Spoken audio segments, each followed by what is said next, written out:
My dear brothers and sisters, we've all been faced with challenges regarding COVID-19. And certainly it's been challenging for me to reflect on what's the best course of action and reaction to what is happening. I have sought sound medical advice from people I trust, including my own cousin, who is a medical specialist with World Organization in Europe. And she's put me onto some of her conference.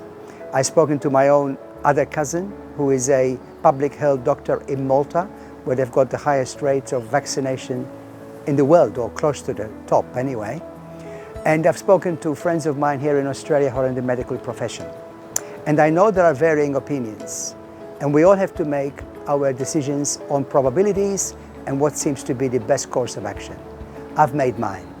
I've made the decision to get vaccinated some time back, and I have no regrets in doing that. Why did I do it? I did it because I want to stay healthy.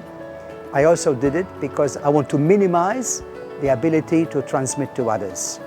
Vaccination, I know, does not completely mean that you don't pass the disease on to others. You can still do it, but it does certainly minimize it from the statistics in Malta and from what other people in the European Health Organization have told me. Also, there is the element of the common good. If not enough people get vaccinated, our hospitals will get saturated. I also want to look after our most vulnerable Aboriginal brothers and sisters. I'm going into their communities all the time. I repeat, I know it doesn't completely eradicate it, but it minimizes the possibilities.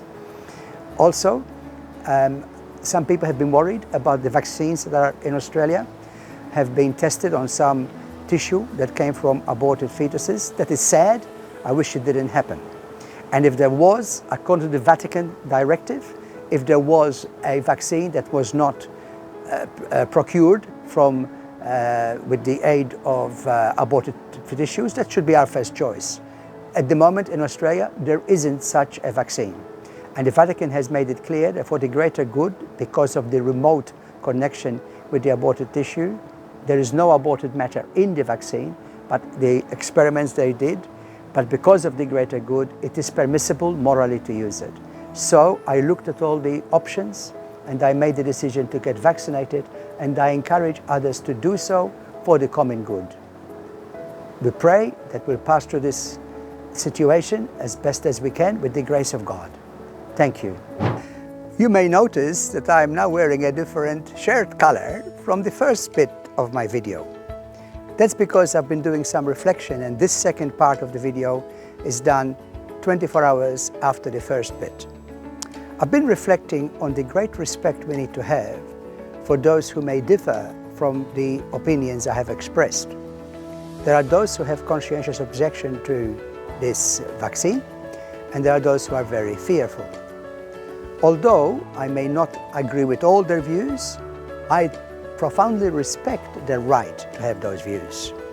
I spoke yesterday, when I made the first part of the video, how we need to be thoughtful and respectful of everyone, and I don't believe in compulsion. I don't.